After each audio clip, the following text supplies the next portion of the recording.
Les entités générées par Civil 3D sont ce que l'on appelle des entités AEC, Architecture, Engineering et Construction.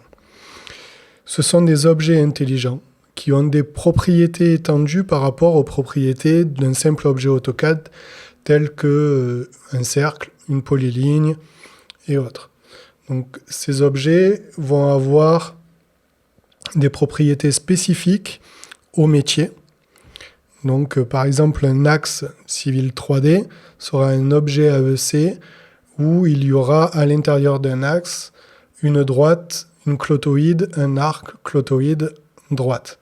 Et cet objet va pouvoir bouger, on va avoir des poignées, par exemple, on le verra lorsque l'on parlera des axes, va avoir des propriétés étendues telles que des tangentes qui sont activées, des fonctions de jonction qui seront activées automatiquement, ce qui fait que l'arc s'agrandira et les droites aussi et bougeront ensemble.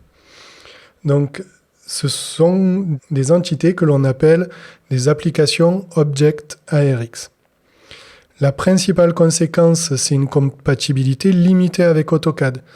Si on crée plusieurs entités telles que des axes, surfaces, topographiques, profil en long, profil en travers, alors surtout les profils en long et les axes et les surfaces, eh bien, ces entités-là, lorsque l'on va enregistrer notre dessin sous Civil 3D, ce sera bien un dessin DWG que l'on va enregistrer, mais lorsque l'on va ouvrir ce même dessin sur un AutoCAD qui ne contient pas une surcouche Civil 3D, eh bien, il y aura une limitation dans la visibilité de ces objets ARX.